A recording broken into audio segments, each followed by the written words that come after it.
This video will begin with, again, section 1 of Unit 5. So we're still talking about the rate of change, but in the second part of the notes, we're going to focus a little more on the term slope. So here we go. The rate of change, which we've been talking about earlier, of a linear function is called the slope. The slope, which is always referred to with the letter M, so if you see an M now, you're going to always think of slope, can be expressed as a fraction. The numerator is the vertical change, and the denominator is horizontal change, and it's also called rise over run. So the vertical change is the rise, and the horizontal change is the run. And in the diagram to the right, if we look at the line segment AB, which is here, so here's AB, then we can talk about its vertical change. So if I wanted to go from B, from this spot to the spot, I guess right here, then it appears that it is going down 2. So I would say that that change is -2. So the vertical change is -2. The horizontal change is going to be this direction right here, and it looks like it's backwards. It's going in a negative direction. 1, 2, 3, 4, 5. So backwards, so -5. That would be the same thing as a slope of 2/5. You can see that the segment AB is increasing as it goes from left to right. So my slope is going to be positive. If I had chosen to go from A to B, which might be your choice always, I'm going to go up 2. There's your 2. And then to the right 5. So 2/5. So 2/5 for that. CD has a slope of going from C over to D. It's going, so vertically it's going down 1, 2, 3, 4. So down 4. And then to the right 2, so to the right 2. So that's going to reduce to be a slope of -2.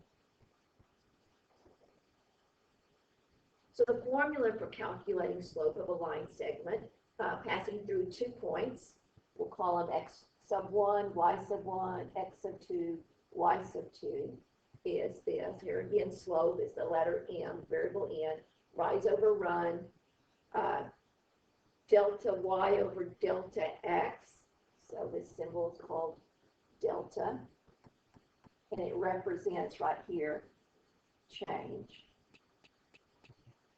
So the Greek letter delta represents the change in a variable. So how much did the y values change divided by how much did the x values change?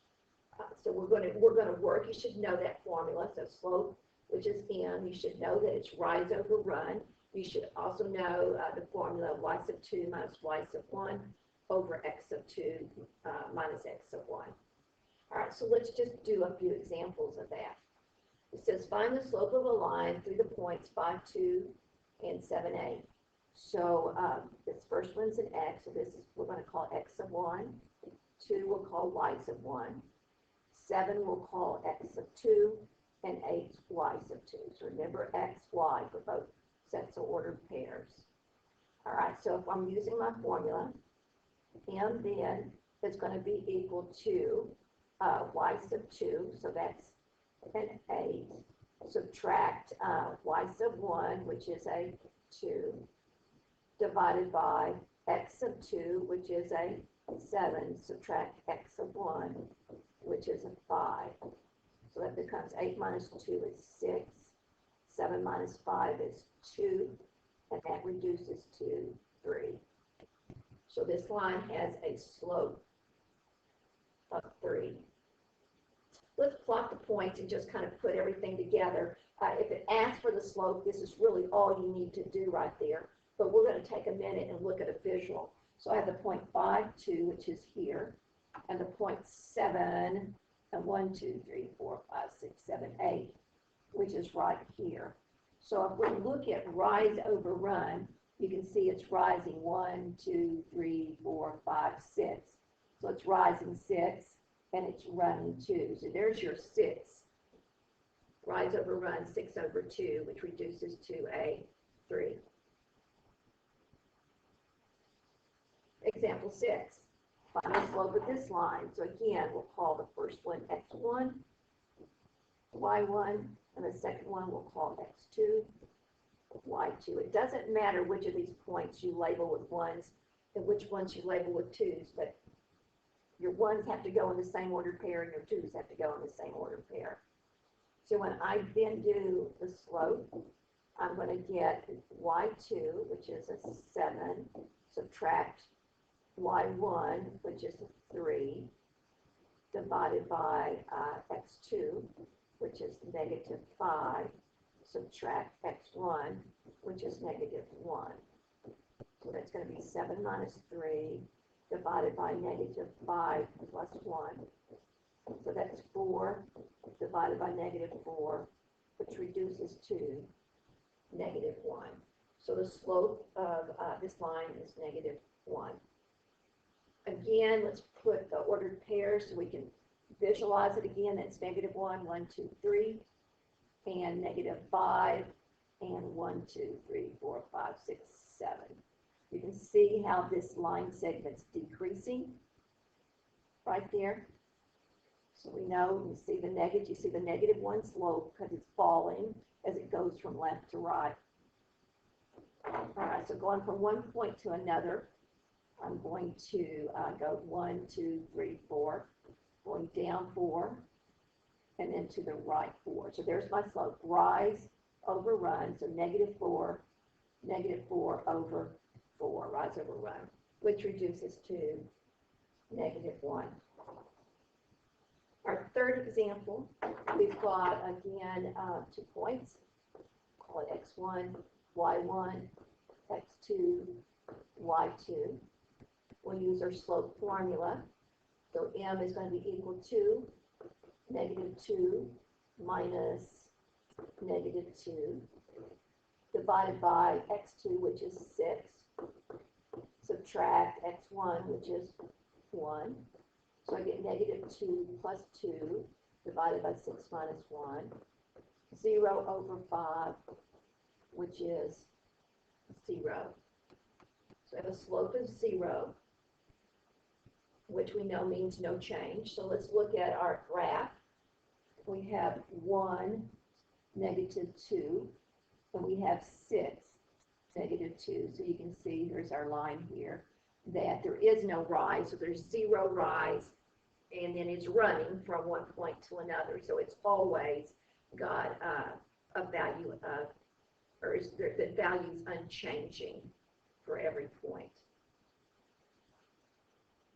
Example A, find the slope of this line, x1, y1, x2, y2.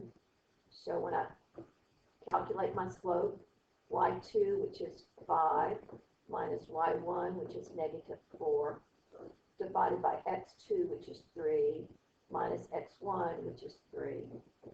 So I get negative 5 plus 4 over 3 minus 3. So negative 1 over 0, which is undefined. And when we plot those points, we have 3, negative 4, and we have 3, 5. And you see that situation, we're at the point 3, it has multiple results, and that's going to be undefined. Example 9, the equation of lines given. This time, I want you to find 2 points on the line. If I say find 2 points on the line, that's what I mean for you to do, even if you know a faster way of doing this answer. So I want you to step through everything I asked you to step through. So find 2 points on the line. So to find a point on the line, we can choose a value for x, like x is equal to 0, and then calculate what y is. Y is equal to negative 1/3 times 0 plus 2. So that's 0 plus 2, which is 2. and that's going to be the point, then 0, 2. So there's our first point. Our second point, you can choose anything you want to. So my first thought is 1, but it'll make a fraction. So I don't want to use 1, I want to use, you're right, we want to use 3. So I'm going to choose a 3, so that I get y then is equal to negative 1/3 times 3 plus 2. That's negative 1 plus 2, and that's 1. So y is 1. So when x is 3, y is 1. All right, so I found my 2 points. Now I want to calculate the slope using those. So I get that m is equal to, call this one x1, y1, and x2, y2. So m is going to be equal to y2, which is 1, minus y1, which is 2, divided by x2, which is 3, minus x1, which is 0. So I get a negative 1/3.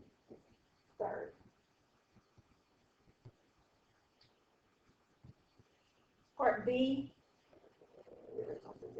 Part B, I have y is 4, so when I find my 2 points, if x is 0, y is, nowhere to plug it, y is just 4, so that gives me the point 0, 4. If x, we'll use 3 again. If x is 3, oh, nowhere to plug it, so y is still just 4, so that's the point 3, 4. So when I figure the slope, I'm going to do, again, let's say it's x1, y1, is 2, y2. I get 4 minus 4 over 3 minus 0. So I get 0 over 3, which is 0. So y equals 4 has a slope of 0. We're now finished, and you're ready to finish up those notes. Remember, you're memorizing these formulas, rise over run, as well as y2 minus y1 over x2 minus x1 is equal to the slope.